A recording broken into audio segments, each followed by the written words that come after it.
9. peatükk, kohtumine direktoriga. Lähedalt tundus sissekäik isegi räpasem kui eemalt.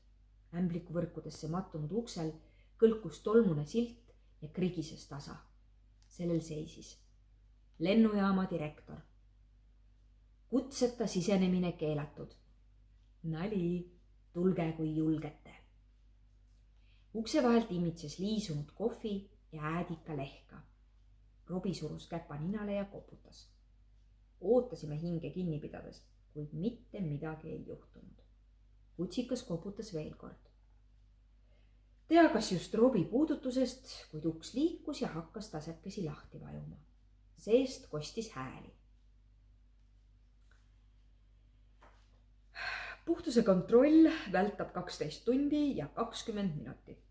See on kokku 740 minutit ehk 44 040 sekundit, ütles keegi.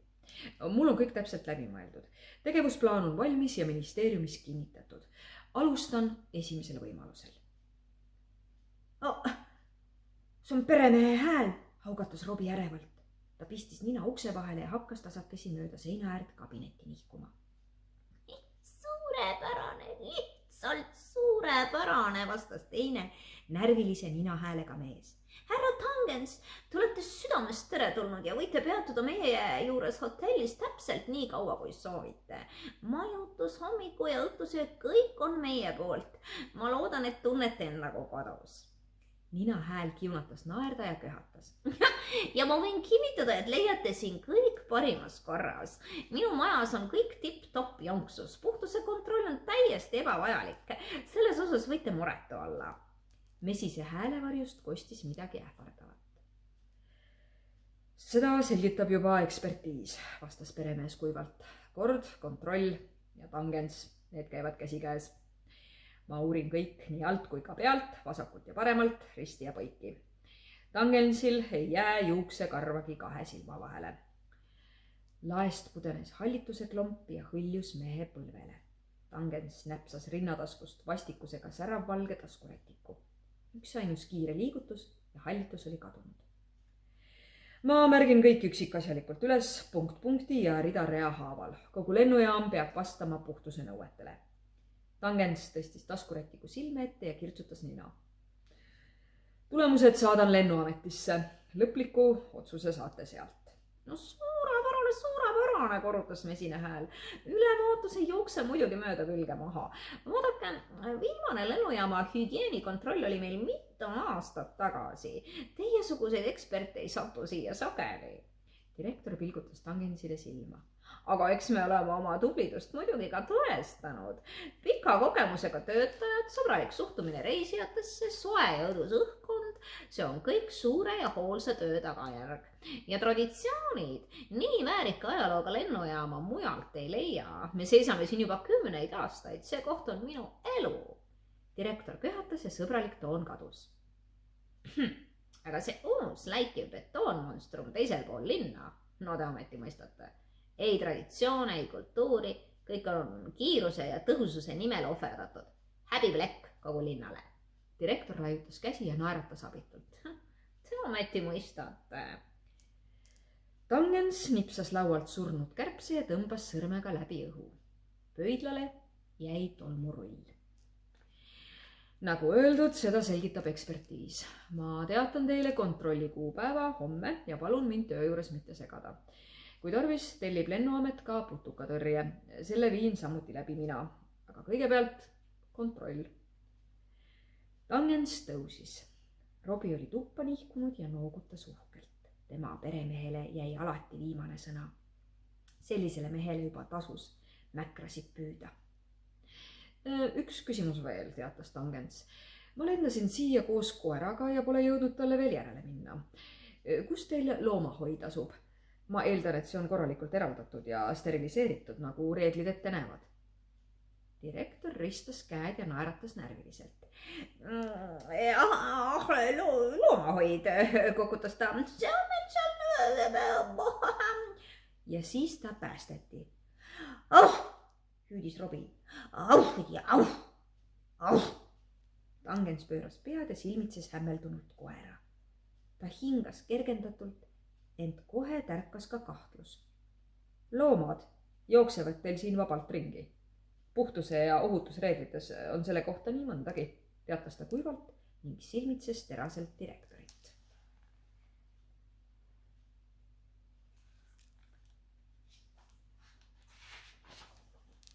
Laua tagant kostis vaid tasast kogelemist.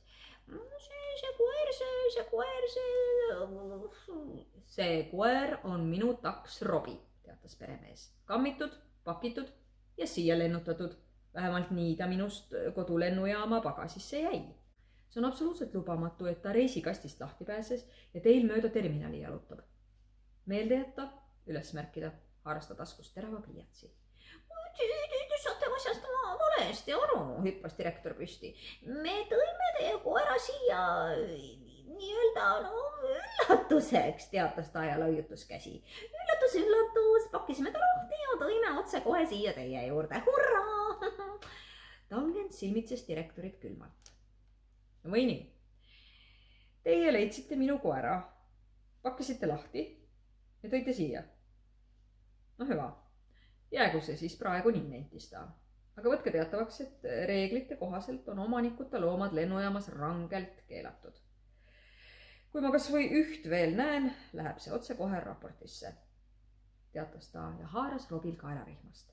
Ja nüüd pean ma minema hotelli asju lahti pakkima. Suurepärane, koogutas direktor uksel järele ja tõmbas taskust suure kortsust taskurätiku. Otsaesine leemendas higist. Seekord läks napilt. 10. peatükk. Sõbrad jätavad hüvasti. Kas nägid, võdistas Loore õlgu? Noogutasin. Asi oli isegi hullem, kui lennujaamas räägiti. Kabinet oli räpane ja pime nagu mutiurg. Suur tühi laud ja tumepunane nahktool sellel kõõluva direktoriga olid ainsad esemed, mis polnud kaetud hallitava sodikihiga. Kõikjal tolmusid ajakirjad ja paberihunnikud, küünlajupid ja õunakoored. Laua all, kuhu Tangens ei näinud, vedelesid 16 hallitavat kohvikruusi ja kellegi pikad mustad karvad. Ja seintel pigistasin unustamiseks silmad kinni. Kõik seinad olid putukaid täis, sosistas Loore. Liblikad, põrnikad, kiilid. Ja kas sa juure üraskeid nägid? Onu Anton rääkis, et see liik suri juba ammu välja, aga tal olid nad kõik nõeltega seina peal reas. Ohkasin. Üraskitel oli läinud tõesti erakordselt hapusti. Lennujaamas polnud neid enam ammu. Sitika rahvastiku büroo, mis hoidis silma peal kõigil lennujaama elanikel, oli nad juba mitu aastat tagasi punasesse raamatusse kandnud. Aga direktori seinal rippus ka teisi. Seal oli prussakaid, rohutirtse, isegi lutikaid. Minu õuduseks kolletas seinal ka kadunud tädi Amalie ja põrnitses tuba klaasistunud lutika pilgul. Vangutasin vihaselt pead. Me peame jaaniussidele sõna saatma, et direktor tegutseb endiselt, otsustasin ma. Ja kõigile teistele ka. Selle seinaga peab tulema lõpp. Direktor võiks endale mõne uue hobi valida. Kogugu, ma ei tea, marke või kommipabereid.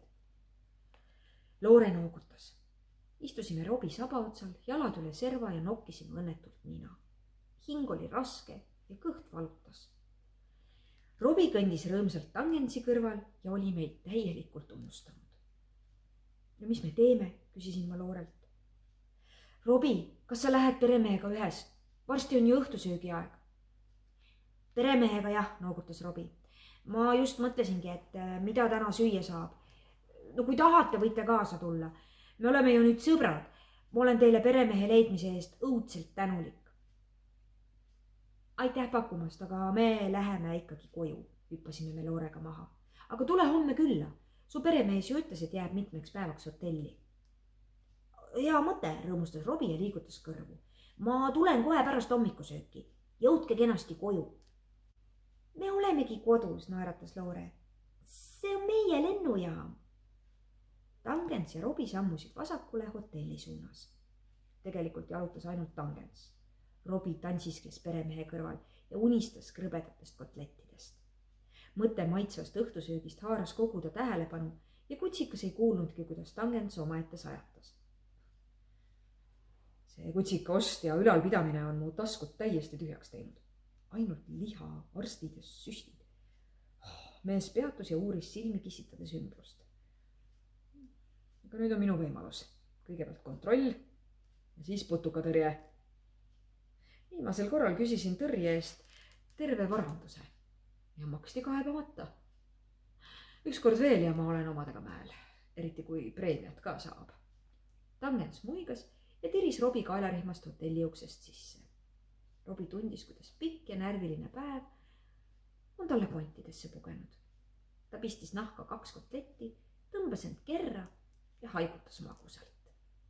Kutsikas magas kogu õhtupooliku ja öö ning ärkas alles hommikul.